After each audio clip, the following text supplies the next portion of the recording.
देख रहे हैं अलौकिक भारत न्यूज नेटवर्क। आपके साथ मैं हूं नेहा अंकुरवालिया। अपनी सटीक पत्रकारिता के लिए एबीएनएन टीवी चैनल को ज्वेल्स ऑफ इंडिया अवार्ड से नवाजा गया। कोरोना के समय में जहां पूरा देश त्राही त्राही चिल्ला रहा था, वहीं अपने पत्रकारिता धर्म को ईमानदारी से निभाने के लिए एबीएनएन टीवी की चेयरपर्सन ईशा चौधरी को इस अवार्ड के लिए योग्य समझा गया, जिन्होंने अपनी जान की परवाह किए बगैर अपने सहकर्मियों की हौसला अफजाई करती रहीं और उन्हें अपने कर्तव्यों से पीछे हटने नहीं दिया।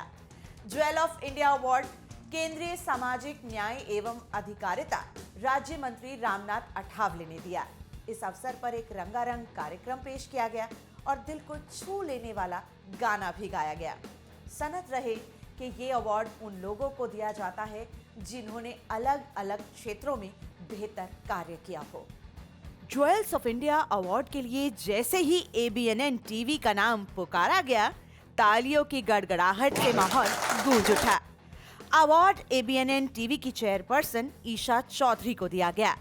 इस अवसर पर मौजूद फिल्म अभिनेत्री पायल घोष ने कहा कि अच्छे काम करने वालों की दुनिया में कमी नहीं है, बस जज्बा कायम रहना चाहिए।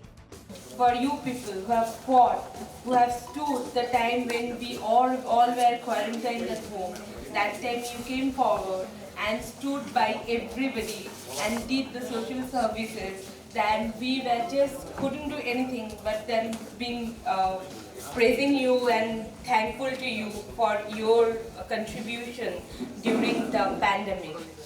So thank you so much from my heart, from the core of my heart. Award से गदगद ईशा चौधरी ने कहा कि उनके चैनल का जज्बा हमेशा कायम रहेगा और वो पत्रकारिता के उद्देश्य की तरफ आगे बढ़ती रहेंगी। सबसे पहले तो मैं बहुत बहुत धन्यवाद करना चाहूँगी कि एबीएनएन को इस लायक समझा सबने और देखा उस एक नज़रिए से कि हम एक ऐसे इस टाइम में हमने अब न्यूज़ चैनल हमारा शुरू किया कि जिस टाइम में सारा देश कौन सी स्थिति से गुजर रहा था, कि कोरोना का टाइम चल रहा था, उसमें हमने कोशिश की जो आवाज़ आज तक सामने नहीं आ पाई है, उस आवाज़ को हमने बिल्कुल जैसी आवाज़ हमने सुनी वैसी ही हमने कैमरे पे दिखाई। यही हमारा उद्देश्य है हमेशा से और यही रहेगा कि जो भी चीज़ रियलिटी है उसको हम सामने लाएं। एक लोगों की आवाज़ जो अब तक सामने नहीं आई है वो सबके सामने आए और एक एज इट इज़ न्यूज़ को हम सामने लाएं। उद्देश्य यही रहेगा, ना तो हम किसी के दुश्मन हैं और ना ही हम किसी के दोस्त हैं।